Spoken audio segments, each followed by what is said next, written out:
Folks, when you look at this podcast in your various apps, it'll show the category which the podcast is uploaded to. Is it spirituality and religion? No. Is it science and mathematics? No, it is not. Is it nature? No, not there at all. It's none of those things, okay? People will be asking, is it arts and entertainment? Some may argue yes, but this week, no. The category is firmly business because that's what we're getting down to. We are getting down to business in this week's podcast. We're talking about the TV shows. We're talking about the new one from Apple TV Plus. It's called The New Look. We're talking about the movies. This is one playing in a cinema called Madam Web. I think we're bypassing discussion about the Bob Marley biopic. We'll talk about why. I mean, long story, short answer, Simon went on holidays, didn't watch any movies. I guess that's probably it. Anyway, folks, this is Screen Watching. We'll be coming back on the other side of this here opening theme song with some reviews and some discussion about the movies and TV industries and some general thoughts and quizzes and stuff. There's a lot of podcasts we do every week. That is why, people, this is a business podcast. This is not like TV, only better. Television! Teacher, mother! Secret lover. What, that's it? That's your movie? Well, I said that I had an idea for a movie.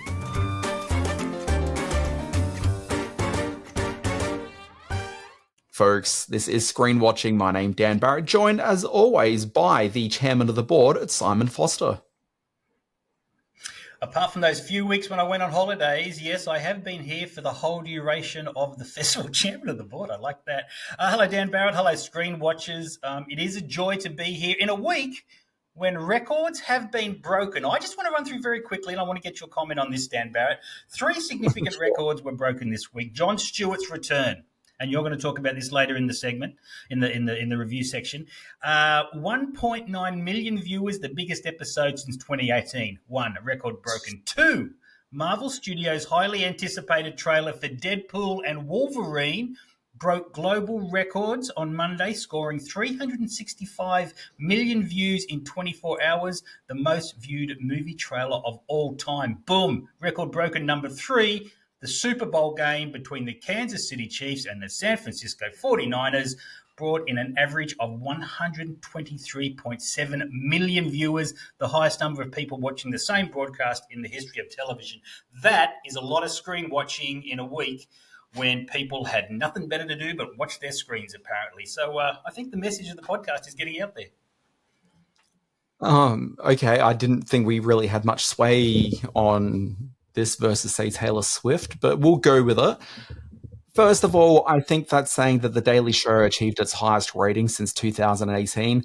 Faint praise. I don't have the figures in front of me. I want to say off the top of my head that when Jon Stewart was last hosting the show, it was doing an average of about 1.8 to 2 point something million viewers a night, which wasn't a high by Jon Stewart like that. It diminished somewhat.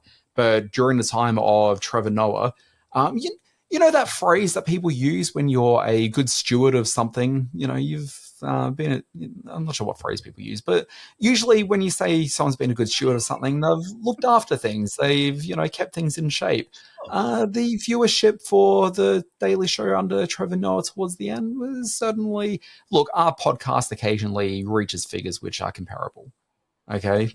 Okay. Good for us. Not great for The Daily Show. Okay, good to know. Yeah. So look, there is. In terms of viewership for the trailer, in terms of the viewership for the trailer, are they including people that saw it during the Super Bowl? Is that how that figure's so high?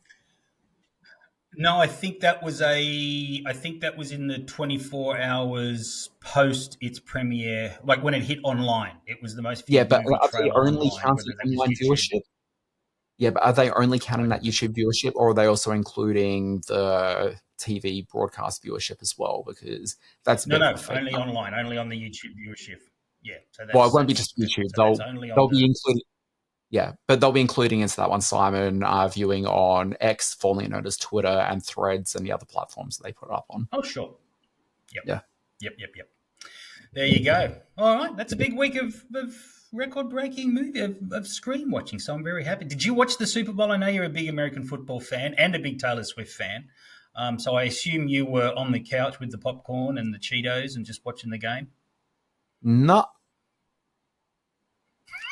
Just like that. No, I didn't. I was away for it, sunning myself on the crocodile-infested beaches of Cairns in far north Queensland. But I did watch a little bit of the game when I got back here and saw. Did you see Taylor scull the wine? Boy, Simon, she's one of the people's. I didn't watch it. I haven't seen nothing. It was a hell of a broadcast. Anyway, we really should get onto the review segment. Yeah, we're not here to talk about TV. Geez, Simon. It stinks. Okay, 2 big releases this week, and this probably touches upon a little bit of what we're going to discuss in the intermission as well, which is changing viewing and whatnot. Look, I think that a lot of the big conversations we have in this podcast is really going to come to the forefront when we talk about Madam Web. So before we lose ourselves in the threaded spiral of web, let's maybe go into the safer territory and talk about the brand new Apple TV Plus show. It's called The New Look. Parisian couture could influence how thousands of ordinary women dream and live. But fashion needs a new leader. A figurehead.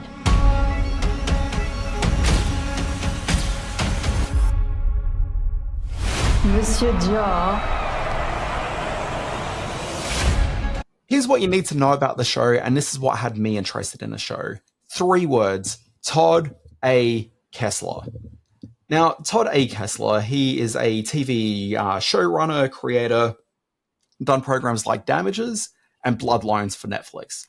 These are the 2 big programs he's had. So when there's a new program being announced for that Todd A. Kessler is involved in, okay, it's worth paying attention to. So this new series for Apple TV Plus. It's called The New Look, and it's a inspired by real events. That's probably an important thing. It's a tag right at the beginning of every episode.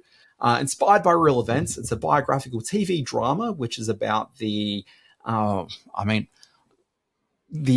mid-World War II and post-World War II activities of Christian Dior and Coco Chanel, as played by Ben Mendelsohn and Juliette Binoche. You can guess which one plays which. I'm probably not going to spell that out for you.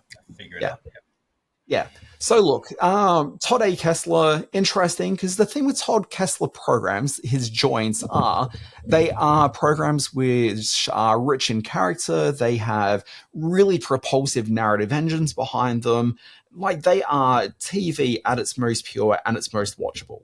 So the idea of them doing this on a big budget Apple TV Plus show with the cast of this one, like I mentioned Mendo, I mentioned Bino, I didn't mention Maisie Willow, Maisie Williams from Game of Thrones. She's in there playing Catherine Dior, the sister of Christian Dior.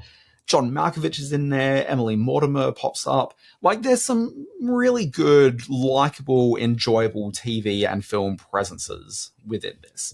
So, you are not short of some pretty big names. Also, Glenn Close is in the first season, but we won't talk about that just yet. Big names on this program. So, Todd A. Kessler, propulsive TV, great subject matter, great budget, great cast. Why is this TV show so boring to watch? Why is this so lifeless? I know Simon loved this program, but he's wrong on this one. It is a real snore of a TV program. So I've watched the first 3 episodes, and this is what debuts on night 1 when debuts on Apple TV Plus, which I want to say is Thursday or Friday this week. It might be mere hours from when we're recording this, Simon. It is. Yes. The problem is, for a TV creator who is so well known for creating propulsive TV, the first 3 hours cover the same ground in really slow, minute detail across all 3 episodes. It starts out with this really sort of interesting, hey, we're post-World War II by about 10 years. I think it's in the early to mid-50s when the opening sequence takes place. Mm-hmm. And you see Juliette Binoche's character, Coco Chanel. I just gave it away, which one's which. You see Coco Chanel, and she's trashing Christian Dior.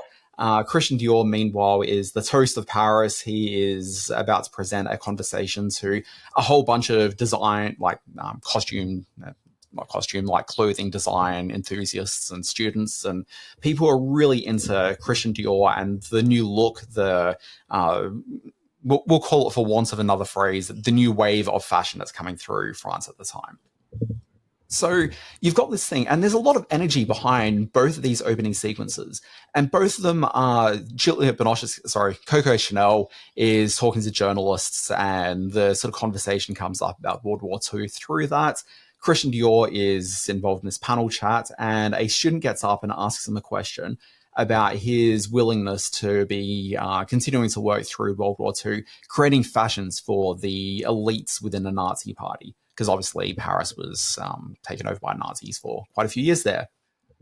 So anyway, he sort of is like, yes, well, interesting you talk about that. And then it's a bit of Wayne's World, doodaloo, doodaloo, doodaloo, as we see like the flashback take place. And so for the next 3 episodes, we're stuck in this really turgid story where it's basically Maisie Williams as Catherine Dior. She's like, hey, I'm a revolutionary. Let's go and, bring down these Nazis. And everyone's like, yeah, that's all pretty good. And Ben Mendelsohn's wearing a suit and he's a bit sort of dour about it all and whatnot. But he's providing some space for the revolutionaries to live in his apartment. So he's not entirely against the idea of it. He's a good guy. He's a cool dude. But then, wait a second, Catherine Dior, captured by Nazis, taken to a concentration camp to work in. Now, what she's up to, which we only see snippets of in the 3rd episode, way more interesting than anything that Christian Dior's doing to try to get her back. Like, I don't understand why we needed 3 episodes to cover the ground that we did when we're really focused in all the wrong places as part of this storyline. I'm looking forward to episode 4 because it gets us back to more modern day Paris, presumably.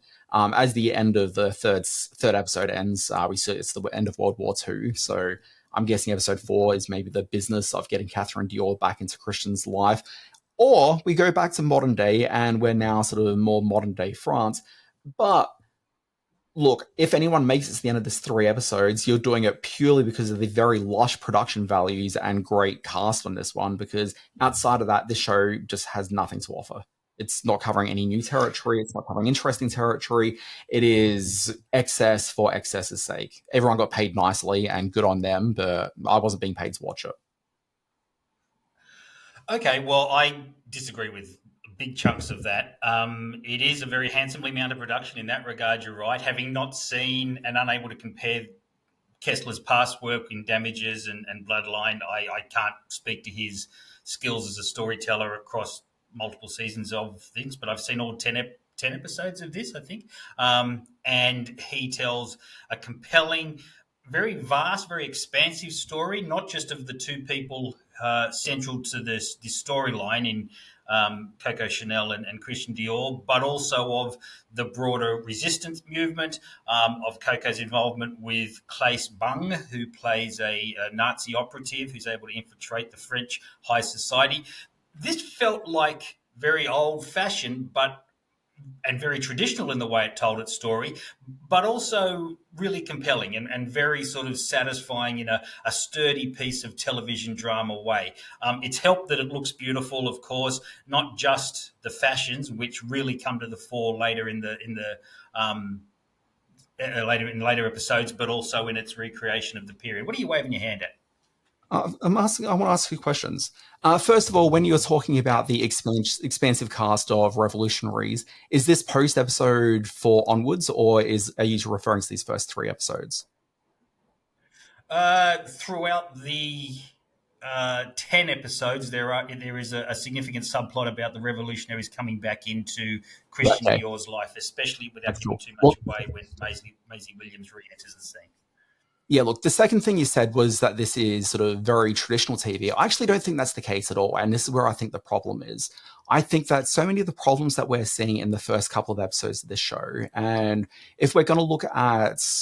So I've really embraced this idea recently that the only things that should be reviewed are episodes that are available for people to watch on week 1 of a program, because I really don't care for what is the new way of storytelling, and it's that phrase that I think everybody's grown really tired of, which is wait till episode 5, that's when it gets really good.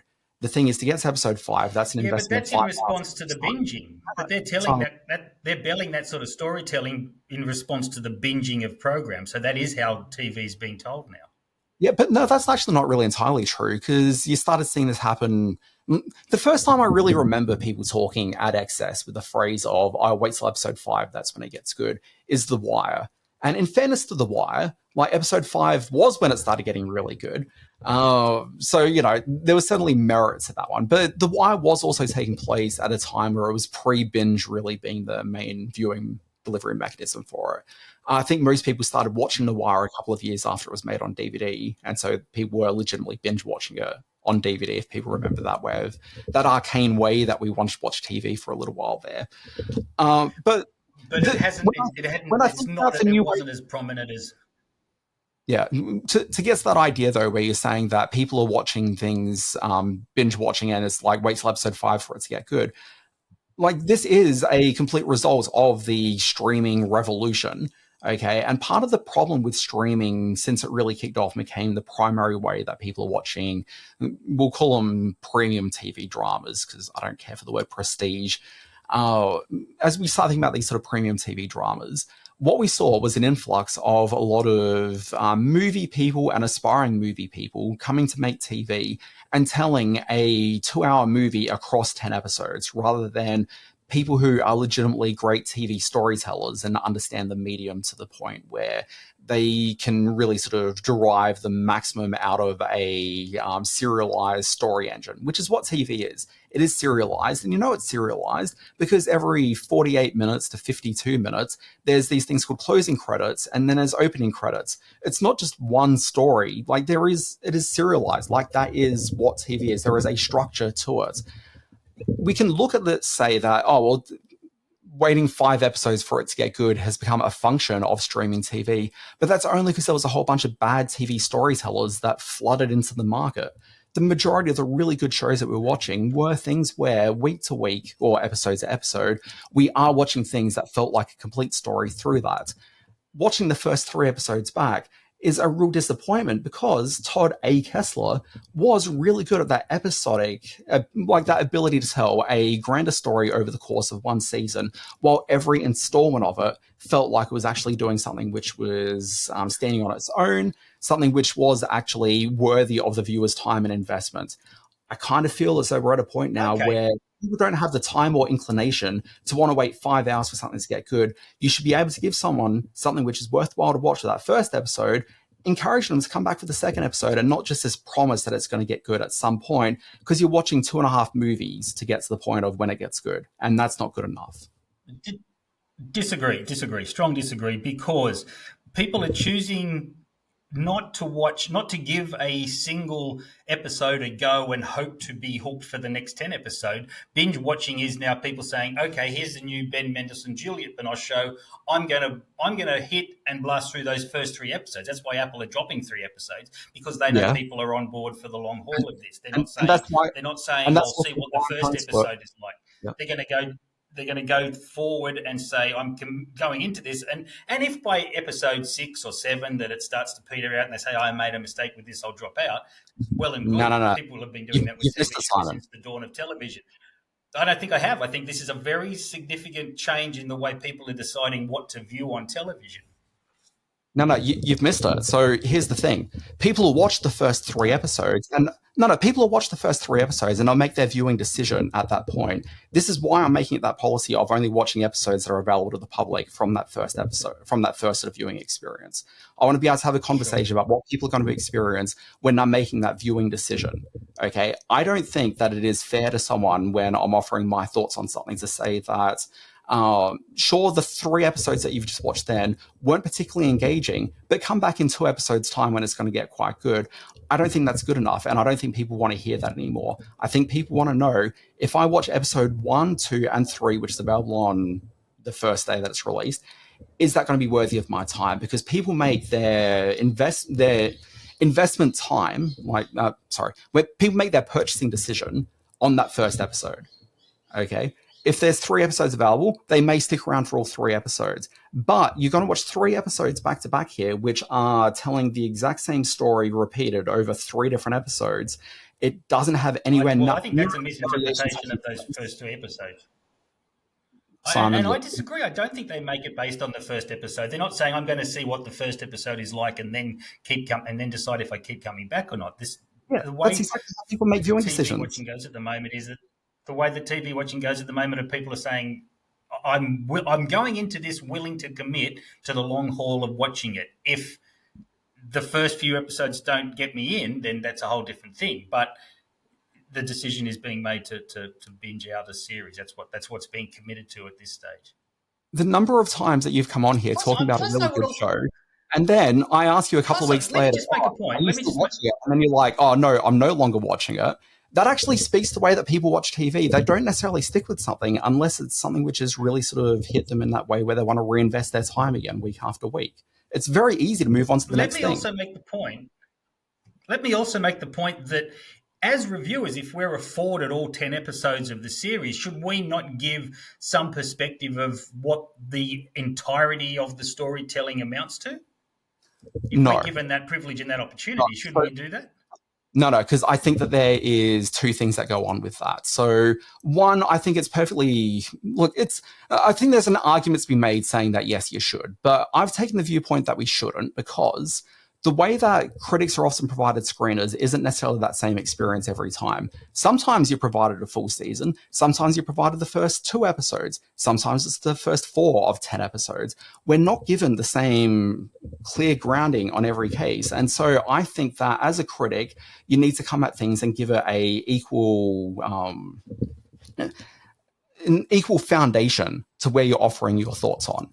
So I really don't like the idea of having to offer a review 1 week where I'm able to say, hey, this is what happens in the entire season, okay, and here's why you should stick with the program, when for the next thing I review, suddenly I can't actually do that. It's so varied in the actual release structure of it all that I just don't think that it's fair to me to have to waver all over the place in terms of that, or to the viewers of whom are like, oh, Dan offered his thoughts on this, but, he was completely wrong on this one because it got really good on episode 5 or 6, but he was really wrong on that one. And it's like, well, I didn't have access to those episodes. So I've just made this decision saying I will only talk about the episodes that are available for people on that first time that they're making a purchasing decision. So for me, this week, this show, it's got 3 episodes available. I watched the 3 episodes, but I'm not going to watch all 10 episodes because, one, my purchasing decision at the end of these first 3 episodes is I don't think I'm going to stick with this program because I don't think it's really up to scratch. I think that they're wasting a lot of people's time. I watched 150 minutes of this program and I was entertained for 7 of them. I watched 600 minutes of it and I was wildly entertained by all of them. So I guess it's just a perspective thing, a context thing. All right, okay, so the new look is on Apple TV. Mendo's good. I did read the Variety review that said he was woefully miscast, which I thought was very strange because I thought he was terrific in the role. Are you on the side of Mendo, thumbs up or thumbs down? Look, I mean, I'm always just excited to see Mendo on the screen. There's that. I do think he's miscast. Like, he feels like he's... This is the thing with Mendo. Obviously, he's an Australian actor, but when I see him on screen, I think of him as an American actor. I just don't think that he really imbues a Europeanness about him. I don't think that he really embodies an Australianness about him anymore. I think he's kind of moved on to, because he's been in so many American productions now. I think that his innate sort of approach to the work comes at it from a very American perspective. When I look at this, I just don't see a European up on screen, let alone a very specific French man. And I think that's a problem, particularly when he's up against Juliette Binoche, who is very French, and she looks and feels very French. Maisie Williams, who obviously British, but, you know, close enough. You can kind of... you can make that reach. And I think John Malkovich as an actor has a very sort of European sense about him just generally. So he kind of fits in here a little bit more as well. But yeah, Mendo, I don't know. Like, I don't think he's given enough to really do in this program from what I've seen. The 150 minutes of it that I've seen, I don't think he's been given anywhere near enough in terms of a character to really sort of bite into. I don't think there's any real texture to him. He's just a empty suit walking around getting involved in shenanigans with Nazis. Rest assured, I I'm 180 degrees opposite to that opinion, but it'll be keen to see how it plays out. In cinemas at the moment, this week's big superhero film release is called Madam Web. A week ago, I spent my life racing against time, I'm gonna help you out today, okay? trying to save people who were running out of it. Jackie! Until one moment changed everything. Come on! Welcome back to the land of the living. Now, it's going to be interesting how you and I come at this film, Dan, because I know from your comic book days you brought, and you mentioned this in your newsletter through the week, always be watching, that there are elements of this that will be recognisable to the comic book reader that were not immediately recognisable to me. This is the story of Cassandra Webb, who, through a fairly convoluted backstory, develops the ability to see flashes of the future moments before it's about to happen.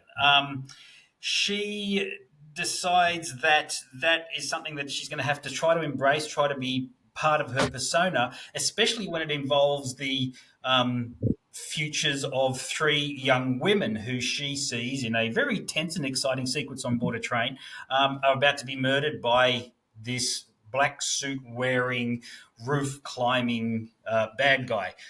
So she goes on the run with these women, with these young women, three terrific young actresses. Can I ask a question? You mentioned the bad guy. What's his name? The actor or Character. The bad guy. Ezekiel. Oh, you actually did know it. Okay. Sorry, I just assumed you wouldn't know it. We'll get to it. Yeah. Yeah. Celeste O'Connor, Isabella Merced, and the super hot right now, Sydney Sweeney, play the three young women. And so what sets in motion is sort of a superhero movie that isn't really a superhero movie because it doesn't quite have a superhero at the center of it. It has a super villain, and it's an origin story for a character who'd I'd never heard of prior to the pre-promotion for this film, played by Dakota Johnson. Big Dakota Johnson fan. I'm very happy with the way she took on the Marvel superhero duties in this. She feels like a very real person who had these abilities forced upon her and had to kind of deal with it in the best way she could. We often speak about films of our youth, those mid-tier films that kind of came along and were programmers or slightly elevated programmers. And I think that Madam Web certainly falls into that category that would have included The Shadow back in the day, or The Phantom, or those sort of superhero films that were sort of lower tier ones, but wholly satisfying in their own way. The web is already, and no pun intended, but the internet is already blown up. It's at 70% on Rotten Tomatoes. The fanboys have come out and ripped it to shreds for whatever reasons. I think they're arseholes. I think this is a perfectly watchable, not a particularly rousing film or even a really good one in many ways, but it is a perfectly watchable movie that I found myself engaged with. When the action scenes cut in, the final scenes on top of the Pepsi Cola building I thought were great, and that sequence on the train I thought was brilliantly edited and really well cut together. So look, this is a film that's been delayed. The shoot was delayed, the release was delayed. It's finally getting here. It's funny seeing Sydney Sweeney and Isabella Merced, who are now much bigger actresses than they were when they filmed this. Even if this was a huge success, I can't see them coming back to play the roles that are sort of touched on in this. But in every other regard, I thought this was a pretty good superhero movie. Now, we're sort of on your turf here, Dan. This is kind of something that I'm sure will have a lot of opinions on. What were your thoughts on the movie? Look, so first of all, just because it's based on a comic book doesn't necessarily mean that anyone who's into comic books is suddenly right across that or necessarily in the camp of it. I think it's probably just important to realize that I grew up largely as a DC kid. This is playing very much in that Marvel sandbox.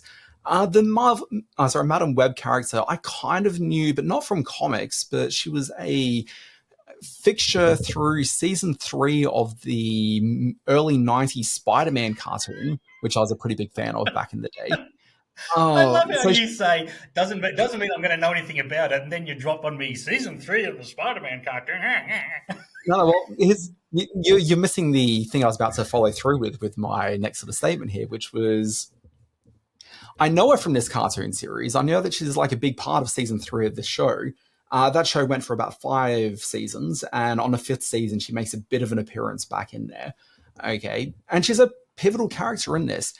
Interestingly, she is not a hot 30-something like Dakota Johnson, which I'm a big fan of. Dakota Johnson is not a phrase I've heard from anybody in the history of humanity, and I don't expect I'll ever hear again. But, you do you, Simon Foster. The Madam Web of the cartoons and, as I discovered, the comic books, not a hot 30-something, but instead a 70, 80-year-old woman. Okay, so really quite a different character in so many ways. But I thought that she was actually created for the cartoon show, and I didn't realize that she actually had any presence in the comics at all. Like, I thought this was just like a weird thing they did in the cartoon. But apparently she was in the comics. She's not a major character by any means. The only reason this movie exists is because Sony have the rights to the Spider-Man character for movie opportunities. And so that's why they make the Spider-Man movies, with Marvel getting involved in that now. Okay, but they also have the right to do all the offshoot characters from Spider-Man. So when they looked in the treasure trove of Spider-Man related characters, one of the ones they came across was Madam Web. So they've taken the name and the overall, I guess, idea of a spider-orientated person who can kind of see through time and, I guess, reach out to other spider people, and just took that as an idea and ran with it in an entirely different direction. So I don't know that the Madam Web character really represents all that much of what people know her from in the comics. The movie is essentially its own thing. Great. On that basis, Yeah. So like when you come into it, you're just as cleanly coming into it as any other person. So if you've experienced Spider-Man in any of the cross media from like the last 30 plus years, like, you know enough to be able to carry through this one. So you mentioned in there a phrase along the lines of the fanboys have turned against this one. Like, the fanboys don't care about Madam Web. Like, that is not a thing that's going on. But broadly, this has become one of these movies at the moment where it's become very cool to sort of crap on it a bit. And in fairness, it's not a great movie, but also it's not as bad as most of the commentary around this film suggests at the moment. Like, it is... And you kind of beat me to what I wanted to talk about here, which was, this is the superhero equivalent of a programmer.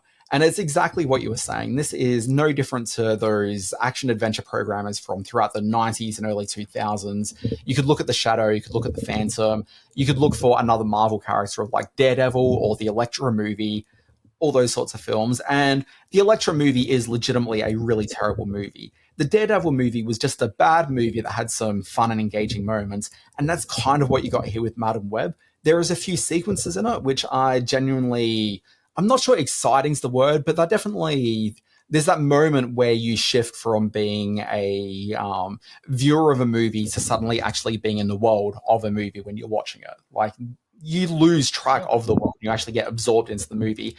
And I will admit, there was maybe 2 or 3 sequences in this where I found myself getting absorbed into it. But every time I found myself getting absorbed in, I was also being pushed back from the movie by just 1 or 2 stupid things that were always taking place in it. And almost every time I was being pushed out of the movie was largely from the bad guy, who apparently was named Ezekiel, but I couldn't have told you that while I was watching the movie. He is just a nothing villain where there's a lot of ADR taking place around the actor playing him. It really feels as though he's not much of a character at all, and he isn't much of a character. And it feels as though if a lot of things got changed in the post-production of this film, which apparently they did, I think it was largely orientated around that villain. And that's kind of where the problem with the movie comes from. You've got a film which is, it's a superhero film, but it's also not a superhero film. But part of being sort of adjacent to that as a genre means that you need a villain that you can kind of latch onto and root for the heroes to beat. And you don't have a villain to root against because he's kind of nothing. And that's the biggest problem with this movie. I disagree with that. For me, the editing and the sound design is also kind of rubbish, and that doesn't help, particularly in the first half hour of this movie. But anyway, sorry, Simon. The point I want to make about the villain is that I thought he provided a legitimate bridge between the opening prologue, where we see Cassie's mother down in the Peruvian forest, and we first come across the spider people of the jungle. Well, that's a sentence I never thought I'd say. And also the use of that flash forward, seeing into the future component that affects Cassie Webb, and especially in that scene where we get to glimpse the three young women as the superheroes that they may become, sending him to his demise. I thought that Tahir Rahim, who played the character, it had that stupid sequence where they sit in front of a laptop and they're able to access all the city cameras and follow and face track all the girls so that he knows where to go to get them, to kill them. I thought that was dumb, but I thought that the actual villain himself was a really good presence, and there was some sequences, the diner fight, and then the scene where Adam Scott, who is really just baggage in this film, but is doing what he has to do, where they're racing to get Emma Roberts to the hospital and the villain shows up. I thought he had a menacing presence. I didn't think he was a bad villain. So I kind of disagree with you on that one, but the stakes seem very small. I think why I was engaged with it so much is that because it wasn't some smart alecky white guy out the front of this. I like the fact that the leads were four relatively young women doing things that you maybe didn't expect them to get away with at any given time. One of those three girls, it wouldn't have been untoward for one of them to meet their end at the hands of this villain to propel the story. So I thought there was a legitimate bit of tension there. Look, I don't think there was any tension there at all, because largely what you're seeing with these three girls is that it's kind of the pre-origin story for the three of them. And it's kind of what this movie is. So because look, I mean, I've seen the box office projections for where this movie's going this weekend, and I've seen the reviews. This movie is not getting a sequel. That is not going to happen. But I could easily see a scenario where they decide to, take a large amount of money to Sydney Sweeney and say, hey, look, do you want to continue your character over into like a new film? And then they give her a proper origin and bring those other characters in as supports. And maybe there's a brief Madam Web cameo in there, and Dakota Johnson's convinced to come back as well. Like, maybe that sort of thing happens. And I'd be actually pretty happy to see that happen, because by the time I reached the end of this movie, I kind of wanted to see where these characters were going to have their moment, which would actually turn them into superheroes. Because by the end of this movie, they're still just teenage girls. Like, nothing's actually happened. But we do know from watching the movie... Yeah, it's a superhero movie without a superhero. That's the thing. Yeah. Well, I mean, technically it does have a superhero in it, in that Peter Parker is a fetus within the movie, because there's this weird inexplicable decision they've made to tie it as closely to Spider-Man as possible, where literally Mary Parker, the mother of Spider-Man, is a supporting character. The Adam Scott character you mentioned is Ben Parker, who eventually becomes the legal ward of Peter Parker after Mary Parker dies. Dies, because I think they're going to reveal that she's still alive, because they've just cast a really big actress in that role. In the comics, it turns out that his parents were secretly super spies and were running around the world. It's just ridiculous. We'll get to that in a second, though, because that ties in something I want to talk about this film. But there's just all these things to ground the storyline in 2003, when the Tom Holland version of Spider-Man would have, been a fetus. So you do see a sequence where Mary Parker is going to the hospital to give birth to the future Peter Parker. So, that's taking place. But outside of the Spider-Man connection, outside of the Peter Parker connection, there's no reason the film needs to be set in 2003. It may as well just be set. Oh, there was some great needle drops. No. There was some great needle drops for music of that time. The use of Britney Spears' Toxic, that great wall mural of 2003 Beyonce was such a rush. That was a pretty cool moment. And I thought the film... Well, also, sorry, Simon, sort of half nods to... Simon, there were so many songs from pre-2003 that they easily could have had a film in 2023, 2024, and just had Britney Spears in there. It doesn't change that soundtrack or the spirit of what they were doing with that soundtrack. I also thought it was a great looking film. I thought that opening sequence in New York, there's been some complaint that it takes a little while to get going. I've read in some reviews, and I disagree. I thought setting up that whole thing with them as the two ambulance officers and the way some of those night sequences in New York were shot before even the superhero and the supervillain stuff kicks in was really cool. So, I think anyway, you want to make a quick point. We need to move on. What was the quick point? Yeah, sorry. Visually, it's fine. But the problem is the sound design and I think some of the direction and editing on those opening sequences, because it just feels empty. That's where the criticisms of the New York sequences are coming into it. It doesn't really feel as though it's particularly vibrant or exciting. And that's the problem with the villain. Like, it is not a vibrant, interesting character. You mention all these things of which, he did all these things, but that was all just narrative. It wasn't actually an interesting character to watch. He's the new look of superhero villains. He's just an empty suit, which is just serving narrative function for no real payoff for the viewer, which is super frustrating. But one of the things that really frustrates me with superhero narratives is this idea that it's not enough for a character to just go and do one thing. There's always, sometimes 6 months, sometimes like 15, 30 years later when some other writer's doing it, saying, here's what you didn't really know about that scene. So traditional Spider-Man lore had it that Peter Parker's parents died when he was a kid. His aunts and uncle take him in, and then he gets bit by a spider and gets these superhero powers. And that's enough. When you start overloading it with, what you didn't really know is that his parents were actually secret spies who were traveling around Europe, and Spider-Man's got this whole other aspect to him. It's overloading it too much. It's just silly. But this movie, it is Madam Web, and part of it is that this character acts as this center point, a fulcrum that connects and moves the destiny of all these other spider-orientated people. So the 3 teenage girls in it aren't superheroes yet, but we know they're going to become superheroes. And so she is the character that kind of brings them all into the web of Madam Web. Okay, and then there's a connection between the villain and her mother, and then the connection between her and Peter Parker and Ben Parker and all of that. Ordinarily, that's super convoluted, but it actually works at the heart of what this film is actually really about, which is a character who is involved in the middle of the web of the Spider-Verse and is kind of moving things around and connecting things where ordinarily there wouldn't be connections. I actually kind of like that in here. Even the terrible sequences which get all CGI with her in some sort of nebulous space where there's spider webs all around her and she's just connecting to stuff and it's just CG wank. Even that was actually kind of valid and worth watching because that was kind of the core of what the character is. It was a decent visual representation of it. All the silliness is kind of waved away by the very premise of this movie. I kind of bought into a lot of it. It's not a good movie. I think that a lot of it is very, very flat, but if I saw this on the TV, I'd be more than happy to watch it again at some other point. And also, I kind of want to see the sequel, which is never going to happen, but maybe the spin-off or in-universe films that'll inevitably sort of spin out of this, because they do have a very famous Sydney Sweeney as part of this narrative now, and that'd be crazy not to try to build a film around her. Alrighty, that's Madam Web from Sony Pictures in cinemas as we speak. I think it's time for the intermission. Good evening, ladies and gentlemen. It's intermission time.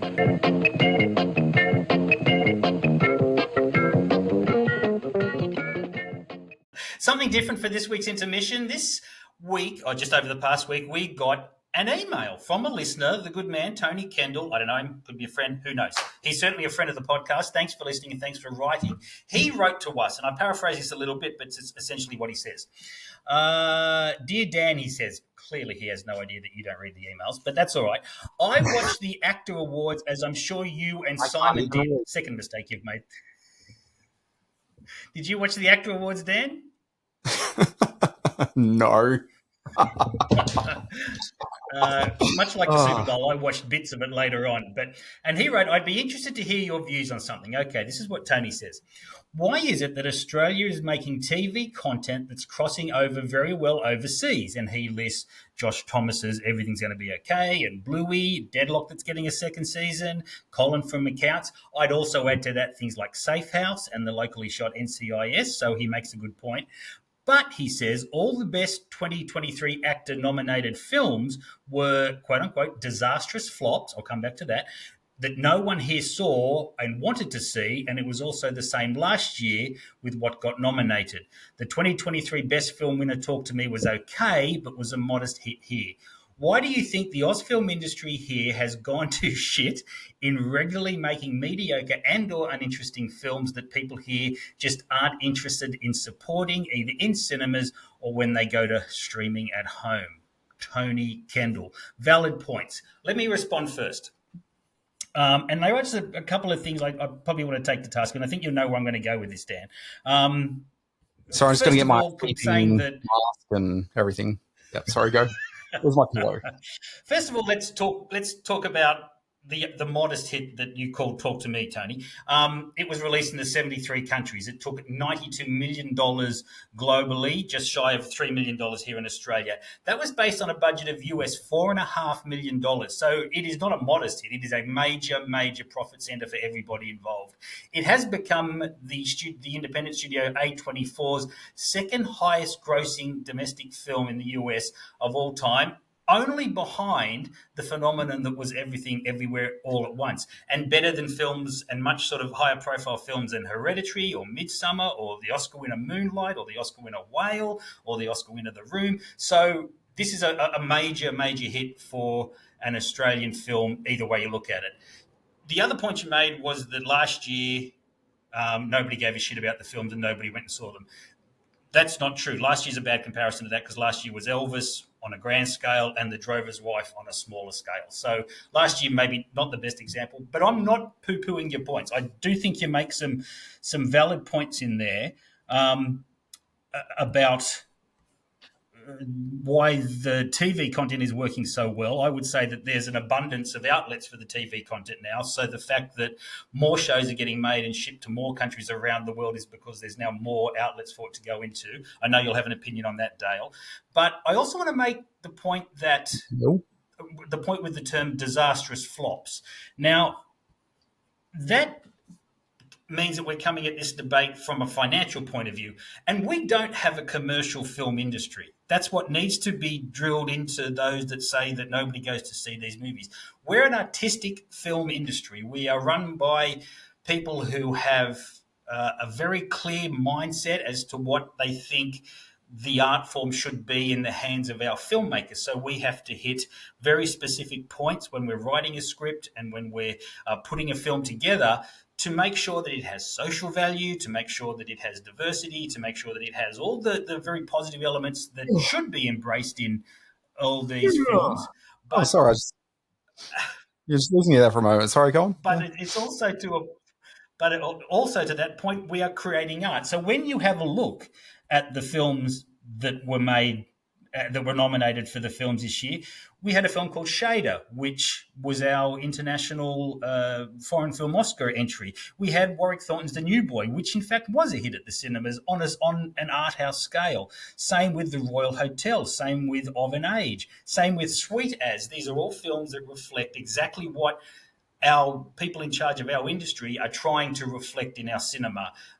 Socially conscious films with diversity and very positive traits at their center, not films that are trying to be huge or want to be huge box office hits. So that's my broad answer to this question. Dan, I'm sure you've got a perspective on what Tony said. Look, so I'm going to take a different tack to you. So instead of shitting on our listener, I thought I'd actually sort of... I'm not shitting on the listener. I'm just bringing my perspective to what he wrote to me. I'm glad he wrote to me and I'm not shitting on him at all. Okay, well, anyway, look, what I'd say is that he's not necessarily maybe talking about things strictly... I mean, I know he sort of phrased it that way, but I don't think that's strictly what he's talking about. I don't think he was coming at it from a financial standpoint. I think he was talking about sort of cultural resonance. One thing that jumped out at me, and this is the... What's he said that let me just sort of jump, indicates that? So let me just swing back to what I'm about to say next, which I think probably speaks to that. So he made a very specific comparison point to a lot of TV programs that have been part of the cultural conversation of Australian product, which has been performing sort of well. So things like the Josh Thomas TV program, things like Bluey, which is genuinely a monster commercial hit. But the rest of those programs are generally programs which, yes, they've certainly had a cultural footprint. They're the sort of shows that the people I enjoy talking to are talking about those programs. The people that I like reading, sorry, I claimed earlier I couldn't read. I can actually read. It's really a thing. The people I like reading talk about those programs. Podcasts that I listen to, like they talk about those programs as well. But by and large, a lot of those Australian exported TV programs aren't really sort of that broadly watched. They're just sort of very dominant in cultural conversation.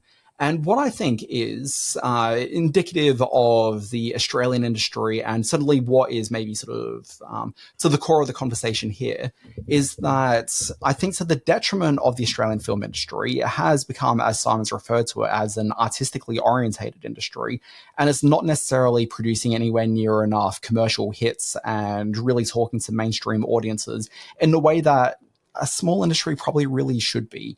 Part of the issues around movies broadly over the last sort of 25 years is if you sort of think about movies from we'll say like the 70s through to the late 90s, early 2000s. So I was kind of right at the end of that, where myself and my university going friends would all be talking about the big movies of the time. So as I was graduating uni, so we're talking about things like, say, Lost in Translation and Royal Tenenbaums and those kind of modern sort of art house film successes of the time.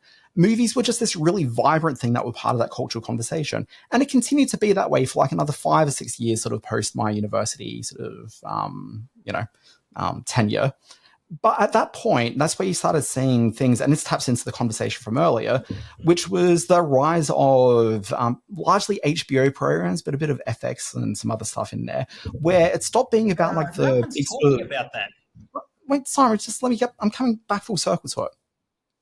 So we started talking about TV shows as the dominant sort of culture. So it sort of seemed as though there was a shifting where the more artistically orientated people were no longer talking about movies in the way that they were. Instead, they were talking about TV programs. And that DVD binge consumption... That's not my experience. I don't believe that to be true. Yeah. Oh, I don't... Simon, it's not your experience, because as I'm talking about, I'm talking about like the young person experience, and you're like 50 years beyond that. So where I'm coming at from, Simon, is where the dominant conversation was with this sort of youth culture, there was an interest in movies as being the real sort of dominant form. But TV started taking over.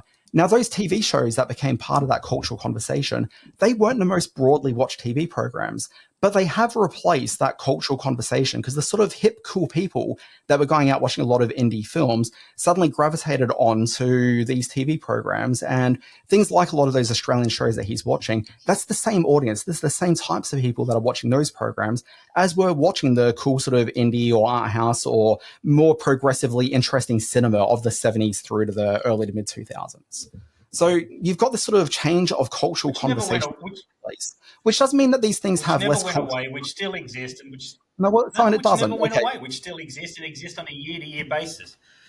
I mean, you can throw up the HBO, the Prestige, the Wire, and all that sort of stuff. You keep throwing up while you're discovering that, and people are still discovering that era of television. The films are still being released and are still being discussed and are still being referenced by those that are leaning towards that, are gravitating towards that sector of the film industry.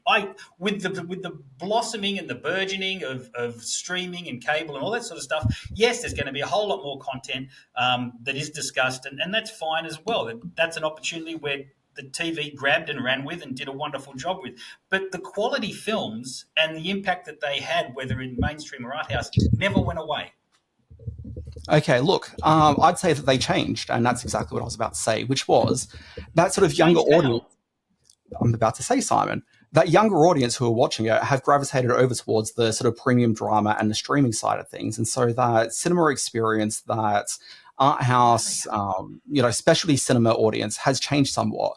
So the films that are being made now actually align with where that Australian film industry, I think, has been sort of gravitating towards since the early to mid-90s, which is more towards that art house sort of scene. And it's more towards older viewers, I'd say probably more 50 plus, than it was really talking to younger viewers who were attending sort of the art house theatres in droves to watch a lot of, culturally buzzy movies of the time. And so you look at the films that have been culturally buzzy. The ones that have been culturally buzzy, that are talking to younger audience, are pretty much the same movies that from a just art house conversation broadly have been talking to younger viewers. And it's that horror space. So within the horror space, I think younger viewers are still watching these movies in really big numbers. And that's evidenced by Talk to Me. But I'd say broadly, what our listeners are really tapped upon is just that cultural conversation has moved elsewhere. And the Australian industry, the film industry, just isn't really being part of that conversation anymore. And so as it's becoming more sort of orientated around the political whims and interests of the various film funding bodies. It's sort of shifting away from where that mainstream cultural zeitgeisty consideration is. And that's where I think the email is coming from. I think he's talking about it in terms of cultural value, maybe not necessarily in terms of that box office dollar. The best and worst thing that ever happened to this film industry was 1994. In 1994, the people who were coming out of the 10BA program of the late 70s and early 80s in the Australian film industry, where very commercial films were being made as tax write-offs, and a lot of commercially minded filmmakers were honing their skills, that led to distributors and producers thinking we can do what we did with that, but we can do it on a grand scale. And in 1994, that culminated with Priscilla and with Muriel dominating the box office in only a way that those films can, to a certain extent. And of course, we had a huge hit with Crocodile Dundee along the way as well. But that was more to do with the phenomenon that was Paul Hogan at the time and his popularity. But having said that, now everything that happened in 1994 is, why can't we have another Muriel? Why can't we have another Priscilla? And those are the blockbuster mainstream numbers that are always tossed up when people look at the film industry, say, oh, we just don't make them like we used to. All we're doing is making these inner city movies and these art house movies. And that's true, but it's not a measuring point. It's not a barometer via which we can continue to judge the films of this film industry. We're just not being governed by, and more to what you say, is that those that were sort of trained on prestige television or prestige projects in other mediums are now gravitating towards film. And that's why we're seeing films like Warwick Thornton's The New Boy or Judd Clerk's Sweet As or The Royal Hotel from Kitty Green. They're films that embrace those elements and do it on a big screen way. Look, it's frustrating to continually have to defend a film industry that has measured success against a film industry from a bygone era that had blockbuster success. We're not that anymore. And when something like Talk to Me comes along and tops out at 93 million around the world, but is still not considered worthy enough to be considered a major local hit, then what are you going to do? And then you've got the other side of that, which is Elvis, which is Peter Rabbit, which is all the superhero, the Matrixes, which all come out here and use our facilities to be blockbuster films. Then you start getting people, then you get people outside the industry saying, why is that being included as an Australian film? That's what's doubly frustrating. There isn't a positive spin on the industry that you can put to someone who's of the mindset that Tony is, where he says, we don't have those sort of blockbusters anymore. Well, we do. You got to know where to look for them. I mean, look, okay, a couple of things here. So first of all, if we're going to talk about it as being a film industry, being part of an industry means that there should be some sort of real interest in revenue generation taking place. And instead what we have is an industry that's more interested in making the last stage of Chez Nous than they are, how's that one? Making a film like that rather than maybe something which is actually driving audience attention. If you're going to be a film industry, you need to play to both sides. Well, you can't say that. You can't say that the same week that The Dry 2 came out. You can't say that the same year that Blueback had people backing in over the Christmas period, or a few years after The Dry was in. We have films that are making money. They're done on a budget. You look at Shader, which has now travelled all around the world to all sorts of acclaim. It's made a lot of money for its investments. Of an Age is the same sort of thing, but we're trying to judge it against what we define as profitable measures. They're profitable films. Yeah. Again, I don't think that we were really necessarily talking as much about profit at the beginning, and I don't think that's the overall intention as to what Tony's getting to here. I think it is that sort of cultural value and cultural worth. The reason why I talk to you probably hasn't necessarily registered with him is I don't know who Tony is, but I'm going to presume he's not a horror guy. And I'll admit, like, I was certainly aware of the movie because I pay attention to box office figures coming in and out, but it's not really a film that culturally really had any sort of resonance with me. But broadly, like, I don't know why we don't have Australian movies which do have some actual audience sort of interest. The only thing I'd say that's actually been like a real commercial hit in the last last 2 years, last 4 to 5 years, is the two dry movies. But what I would say about the dry movies is that they're both playing to audiences who I think are older film viewers. I don't know how old Tony is. Like, I'm going to guess that he's, possibly sort of getting up to my age thereabouts. Okay, and it's probably come about as a person who was watching a lot of art house films in the 90s going into the 2000s and has found himself a little bit starved as a result of that. Like, he's now gravitated elsewhere and he's followed that cultural conversation to where that's gone. Everything else, like, it just kind of feels like it's playing too art house or too old for that broader mainstream chat. And this isn't just an Australian cinema issue. I think this is a issue which is really facing a lot of art house specialty cinema. Okay, well, we hope we've addressed your problem, Tony. Thank you. Sorry, I said that. I think that's where the cinema industry has been going, but I'm going to be really interested to see what happens over the next 5 years, because the trends that we're seeing is that a lot of the audiences that were turning out for these sort of older orientated movies aren't going to the movies anymore. COVID has, and justifiably so, changed the marketplace that's such an incorrectly sweeping statement. Hello. Well, you haven't even said the statement yet.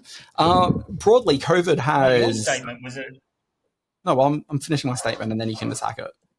But broadly, there's a lot of viewers who are coming out to movies who justifiably have been staying away from the cinema.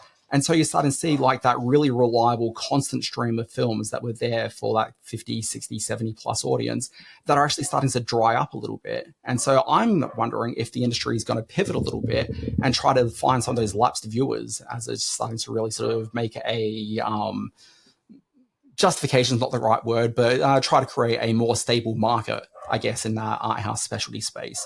And when you look at films like, say, Past Lives, for example, that's probably exactly the direction it needs to be heading in.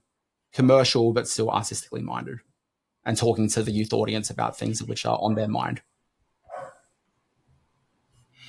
Alrighty, so listeners, letter Tony Kendall, thank you for giving us inspiration for a fiery intermission segment. Dan Barrett, what else have you been watching? I've been watching the rundown that we created for this podcast because Simon naively earlier said, oh yeah, we'll address that email, but we just give a minute or two at the beginning of the show. And I'm like, no, that should probably be an intermission. And it's like, no, we haven't got enough to talk about there. Sorry. What else have I been watching? You're absolutely right. No, the Daily Show. The Daily Show is what I've been watching and obsessing over. So look, I'm part of that audience who, look, I mean, this is like exactly what I was talking about a second ago, which is perceptions versus the reality a little bit. In that we all thought we were watching a show from a very specific sort of viewpoint, but we weren't. There was always that conversation about, oh, the Daily Show is where the young people get their news from. That was never the case at all. The audience for the Daily Show, I came across the Daily Show a little bit earlier than a lot of my peers, but like I was on the young end of people watching the Daily Show in my early to mid 20s. Most of the audience for the Daily Show have always been like 30s, 40s, and 50s. And as the Daily Show got older, so too did its audience. The Daily Show was almost never where young people got their news. The Daily Show was the place where people under the age of 65 were getting their news. So that was always a misnomer. But for people like me who did watch a lot of Jon Stewart back in the day, it was such a joy to turn on the TV on Tuesday Australian time to watch on YouTube, of all places, the Daily Show with Jon Stewart back. He got on there and look, I mean, if we'd seen a continuum where he hadn't stepped away in 2015 and was hosting to this point, I'm sure his presentation style would be quite different and we'd be watching a very different performer. But it is almost like he was trapped in amber, grayed up a little bit, given a little bit more facial hair and pushed back out on the stage because the cadence was very similar. The presentation style was very similar. Oh, yeah. And what was fun is that towards the end of his tenure, you could see it was a guy that was a bit tired of hosting that show. He'd been doing it for like 15 years at that point. But the Jon Stewart we saw this week, like he seemed like he was having fun being back out there. And there were some novels he toured and there was vibrancy and he pissed off a lot of the people over some supposed both-siderisms. And if you actually listen to what he had to say, like that wasn't really what he was talking about. But anyway, that's neither here nor there. I had a great time. And Jon Stewart, thank you for re-entering my life because there was no way I was watching that Apple TV Plus show because boy, was that dull. Simon, what else have you been watching? I agree. I managed to see the Daily Show thanks to the links you provided. So it was great to see him back. The opening sequence where he was in fine form, that middle section where he crossed to all his correspondents, who I think are going to be the people who take over the chair when he's not there on Mondays. That showed a great chemistry and was very funny as well. So I think the Daily Show is back like it never went away. What else have I been watching, Dan Barrett? I watched a film called Polaris. Now, this is a home entertainment release. It has been sent to DVD here in Australia. It's also available on all the digital platforms. It is a Canadian film that stars an incredible young Australian-Chinese actress called Viva Lee as a young girl who is trying to survive in the Arctic wilderness in a future hundreds of years hence. Imagine Mad Max, but in the snow, and Max is played by a little girl, and you have some idea what you're getting with Polaris. Polaris is the North Star of legend in the Northern Hemisphere, and it is the star that she's heading towards to try to reunite with her people. Along the way, there are hordes of elk skin wearing baddies who are desperate to get in her way at any opportunity. Be warned, although it stars a little girl, this has some really brutal Mad Max style violence in there. And it has some of the most beautiful scenery you'll see in a long time. This one bypassed the movies, has gone straight to home video in this country, although it was a bit of a hit over in its homeland of Canada. Do try and check out Polaris. I think it's one of the great unsung films of the last couple of years. Where's it from? It's from Canada. Canada. Hey, Simon, what is this movie? Canada, yes. Sorry, I just lost my earpiece. This is where all my information's fed. I've never actually said original thought in this podcast. It's always trying to fill my piece.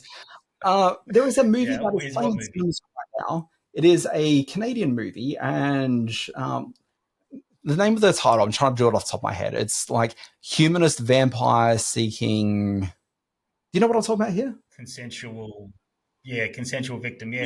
I'm glad you brought it up. We're actually giving away some... tickets for that. Humanist Vampire Seeking a Sensitive Suicidal Person. Yes. It's a love story in which a vampire doesn't have the real killing instinct. So she sends out messages to try to get someone who's suicidal so that she can feed and they can get their way. But as things develop, it becomes a love story and things don't quite go as either of them planned. Very strange film, very sweet film, lovely romantic sort of storyline to it, all wrapped up in the conventions of a vampire horror story. So, yeah, interesting movie. Yeah, why aren't you reviewing that on the show? I haven't seen it. I've only... they haven't sent me a link yet, and I never leave the house. So, so we've got I'm waiting to see it. But I'm keen to see it because it's had some great sort of reviews calling it the next big cult film. But you can win tickets for it over on my Science Fiction Film Festival page. So get on over there and enter the contest. Okay, this week in history.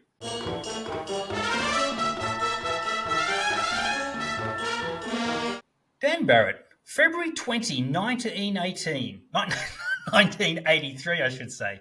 For the first time in the history of sports broadcasting, what was introduced into CBS's coverage of the Daytona 500 car race. So look, I've got in there for you to unpack. I've got no idea, but it was like 1983 was the year you said, right? Yeah, eventually. Yeah, so look, there's some technological advances which take place at times that are more recent than people realize, particularly in broadcasting. So from the early 80s through the early 90s, we saw such a rapid progression in terms of what was presented to us on TV. And so I just tries to think from a perspective of 1983, what sort of innovations could have happened then that are possibly happening later in time than I think they probably should have. And I'm wondering if the technology we're talking about here, am I on the right path talking about it's a technology like this? Yep. Oh, it's okay. Yeah, absolutely. Is it the ability to like go back to like recent tape and watch it through? I don't know how I want to phrase it, but no? Okay. No. Instant replay, digital replay. Like instant replay, yes. No, for the first time in car racing history, they put a camera in the car. They had 360-degree camera inside the car. Okay. Yeah. February 22, 1973. Released on this day, the Dutch blockbuster Turkish Delight introduced which director and his favourite leading man to international audiences? Yeah, no idea. 1973. Okay. The director was one Paul Verhoeven, and his leading man was Rutger Hauer. Turkish Delight was a huge hit at the 70s. It was the biggest. It's still one of the biggest Dutch films ever made, and it travelled the world and got those two their gigs in the US, helped get their gigs in the US. And finally, February 23, 1997, which film makes its network debut ad-free and uncensored to an audience of 65 million viewers? The fact it was ad-free makes me think Schindler's List. It is definitely Schindler's List. Well done, sir. Okay, now to wrap things up in a very saucy version of the birthday quiz, it's the birthday quiz. No, not happy birthday. No, not that. Please, no, not happy birthday. Okay. Daniel Barrett. How saucy is this getting? Like, should I be doing the top button up or undone? No, leave it done up for Christ's sake. Okay. What is going to happen is we're going to have to get a little E sticker next to our Apple podcast because this could get a little rude. February 21, 1979, Jennifer Love Hewitt. February 21, 1961, Christopher Atkins. February 22, 1969, actor Thomas Jane. And February 23, 1983, the lovely Emily Blunt. Now, they've all played a character on screen that has this profession. What might it be? This profession? Okay, so... Yeah, okay, I've got it. They've all been prostitutes. So, Jennifer Love Stewart. Not quite close. First of all, the term is sex worker. The second of all, it's down that path, but it's not quite that. Prostitute, sex worker, it's fine. People who are sex workers call themselves prostitutes. It's okay. This wokeness gone mad, Simon. Wokeness gone mad. Well, look, Thomas Jane, I'm pretty sure, was the star of HBO's Hung, where he played a very well-endowed man who I believe decided to make the most of it. Jennifer Love Hewitt, I remember there being a lot of jokes about her giving hand jobs to people based on the movie poster or TV show poster, whatever it was around at the time. And that's all I've got. I connected those two, and I kind of feel that I'm on the right path now. Well, I did warn everyone about the rudeness of this section. No, they all played strippers. They all played strippers. Jennifer Love Hewitt played an exotic dancer in the TV show The Client List. Christopher Atkins, One Night in Heaven, which was directed by John G. Alvarez, the man behind Rocky. But, hey, what are you going to do? Thomas Jane. Yeah. Are we allowed to say strippers? If I can't say prostitute, you can't say stripper. What other word would you use for stripper? Unclothed worker. Well, it technically wouldn't be an unclothed worker. Thomas Jane, and I am a little surprised you didn't get this because I know it's one of your favourite movies. He played Todd Parker, a Hardy Boy stripper in Boogie Nights. Oh, of course he did. And yeah. Emily Blunt, she in last year's Netflix movie Pain Hustlers, opposite Chris Evans, she played the woman who started off as a exotic dancer, but then went into the world of selling illegal drugs to chemists, or drugs that should have been illegal to chemists. So they were all strippers. There you go, saucy stuff.